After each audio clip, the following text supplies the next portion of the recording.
right, so this presentation is basically discussing the results of soil nitrogen cycle modeling and linking that actually to groundwater, nitrogen loading to groundwater.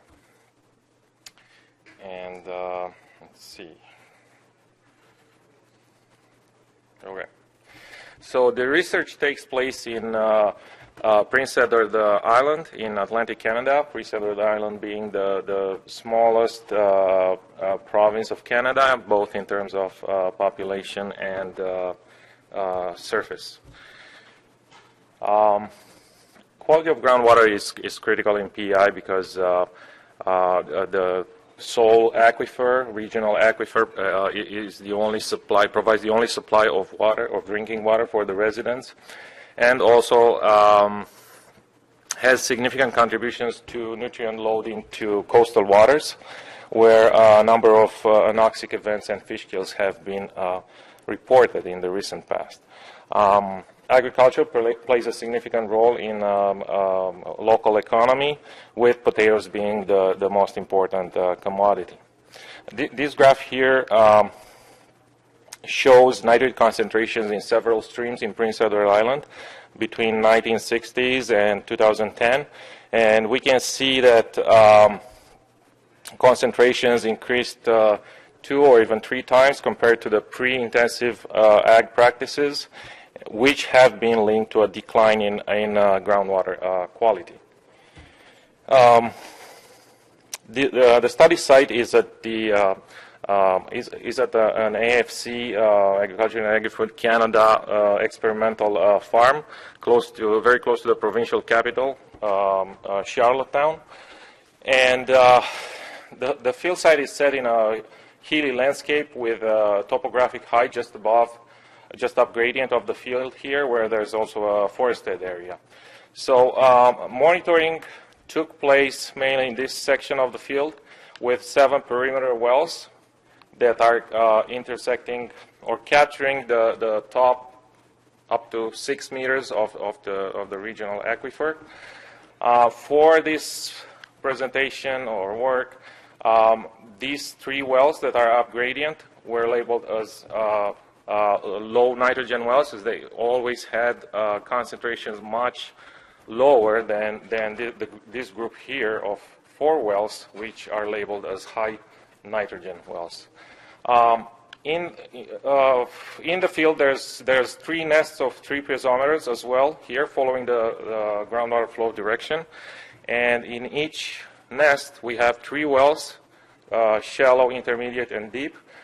And they intersect the top, so they were drilling in such way that they would capture the top 2 meters of the aquifer at any point during the year. There's at each nest, there's also, we have 4 PCAPs, passive capillary samplers, or weak samplers, installed just at the bottom of the root zone for obtaining cumulative samples of leached from the crop. And with the red stars, several locations are monitored continuously for soil moisture, temperature, and electrical conductivity. At each location, we have up to 4 depths monitored, ranging between 5 and 80 centimeters deep. This field is under a 3-year rotation, potato rotation, which is a potato-barley-clover rotation, with the potatoes receiving about 150 kilograms of nitrogen per year, barley 50 kilograms, and no fertilizer applied to the clover crop. Seeding typically takes place in May, depending on the weather, with harvesting usually in October. So,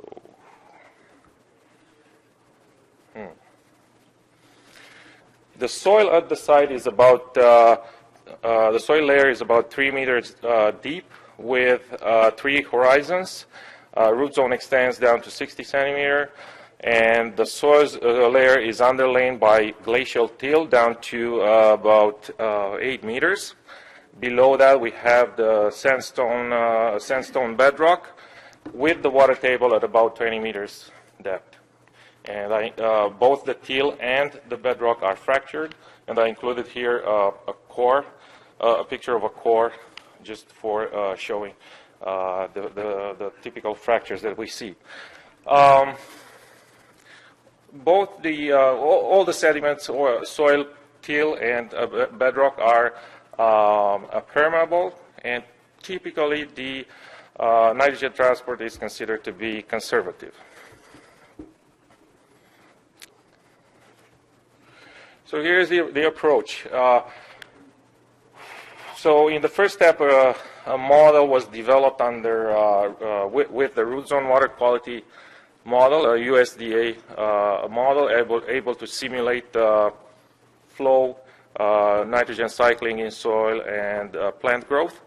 So as a result of that, we have obtained estimates of seepage, water leaving the soil profile through the bottom boundary, as well as detailed budget of nitrogen cycle, of nitrogen processes in the soil. One of them being nitrogen leaching, which will be discussed here. Through a separate effort, a water balance was calculated, or a water budget was calculated, which provided estimates of percolation. Again, water leaving through the bottom of the soil profile. This percolation in conjunction was used together with the nitrate concentrations in the passive capillary samplers to obtain nitrogen loading that would be available for moving towards groundwater. And yet, through a different, another effort, groundwater recharge was estimated using water levels, changes in water levels in the perimeter wells, and that was used together with the nitrate concentrations measured in the wells to obtain the groundwater nitrogen loading.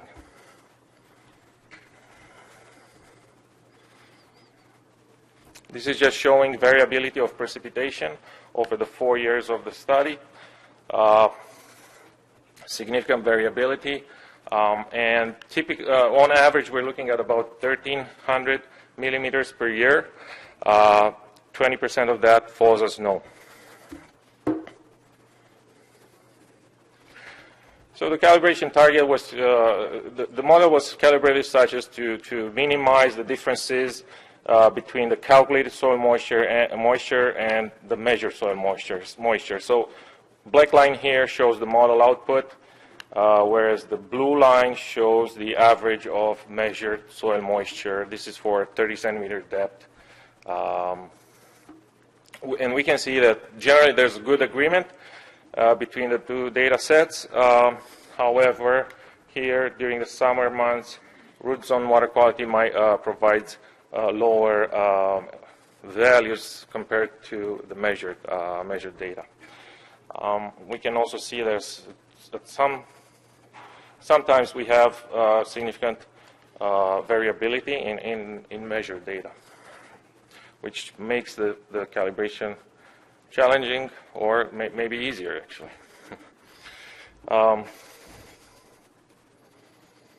So this is another calibration was done also for the plant growth routine of the model, and this is a graph showing the fresh yield for potatoes. And again, we see the model, the output from the model typically or usually falls within the measured values, but again, we see high variability in measured values for fresh yield.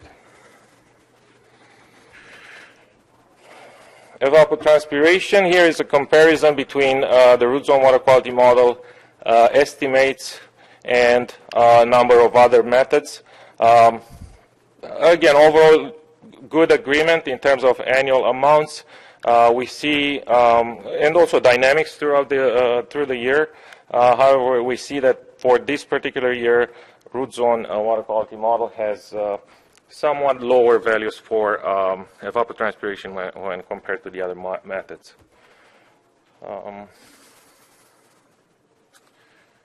So here is a comparison between seepage obtained with root zone water quality model, percolation based on the water budget calculations, and recharge obtained from changes in water levels. So we see that generally, typically the peaks are in mid-spring and mid-fall. In mid-spring, that recharge event is triggered by the snow melt. There's significant accumulation of snow over the winter, whereas the one in the fall is generally triggered by the increased amount of precipitation. Occasionally, we see a shift in peaks between the recharge calculated using the water levels in wells and the peaks obtained through the other two methods. And this could be maybe a result of recharge occurring earlier in the regional aquifer. Other than that, overall the recharge is lower than the annual estimates obtained with the other two methods, and that could be due to a change in storage or potentially lateral flow. Here is the nitrogen budget resulted, the output from the model with respect to nitrogen budget. So above the x-axis, we have the gains, and here we have the losses. So in terms of gains, nitrification and mineralizations are the largest ones. Nitrification, so conversion of ammonium to nitrate, has huge peaks here immediately after seeding with S, noted with S. So we see these kind of peaks for both the potato phase as well as for the barley phase. But there's no peak for clover when there was no fertilizer applied. Losses, plant uptake and leaching are the most significant ones, with plant uptake picking up during the summer and leaching generally following the recharge events, with an exception here where there was a buildup of nitrogen in the soil, and it took advantage sort of the first month with some recharge available in order to be flushed out.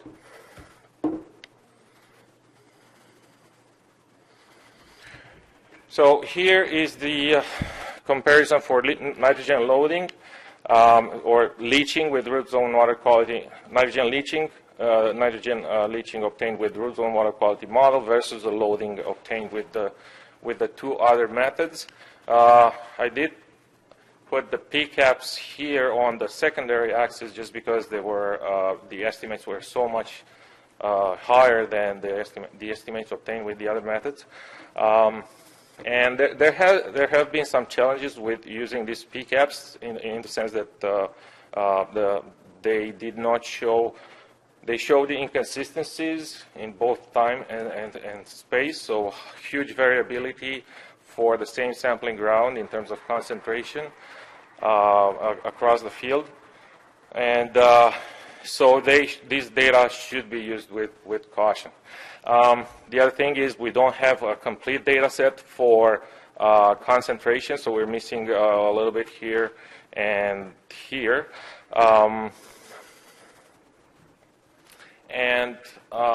So we can see that again the peaks match between the root zone water quality model and the P-caps. Occasionally we might see that shift that was seen for the drainage or for the previous slide showing just the flows. And the other thing we can see that the high nitrogen wells have lower loadings than the ones calculated using the root zone water quality model, which intuitively makes sense if we're thinking that if we're thinking about the dilution of water coming from the field with water from the regional aquifer that is lower has lower concentrations of nitrate. This is the seasonal partitioning of drainage and leaching. So for both root zone water quality model and PCAPs, there's generally good agreement with the fall dominating both the drainage and the leaching / loading processes. And with the high-end wells, again, we see different patterns, again, due to the connectivity with the regional system, aquifer. So as for conclusion, is more like future plans, really. So the goal would be to enhance these calculations, and these calculations would benefit from having a complete data set for water quality, a better method for measurement of infiltration, and I'm really open for suggestions. And they will contribute to refinement of the model.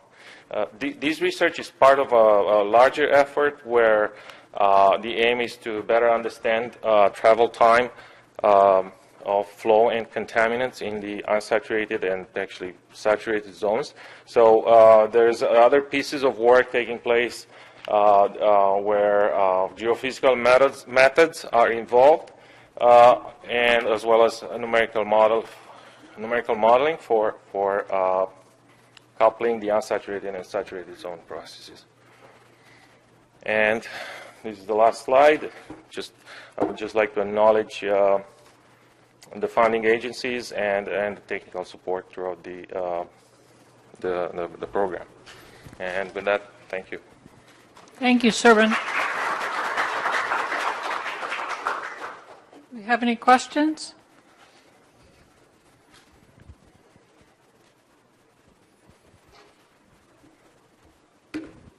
Hi, I have a few questions, if I may.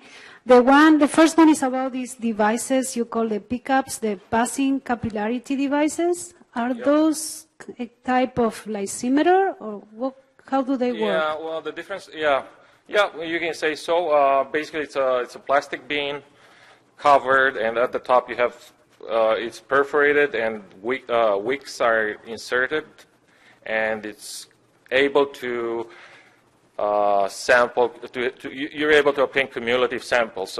So in theory, you're able to sample the volume of infiltration over a certain period of time. So you can sample, every 2 weeks. That would give you the infiltration. The challenge was that we see so much variability in volumes collected from the same site and concentration. So I wouldn't call it a successful campaign. Okay. And the other one was about the water budget approach to measure percolation. How accurate is the methodology compared to the other? Okay, this is it. I don't have a straight answer as to how accurate it is. So I used the precipitation data as input. It accounts for precipitation data, air temperature, wind velocity, solar radiation. So it accounts for evapotranspiration, and it accounts for snow accumulation, snow melt processes. But it is, when you look at that and you look at recharge patterns, so they kind of have similar patterns. I don't have a definite answer as to how accurate it is. We don't know. There's no measurement. So. Thank you very much. Thank you.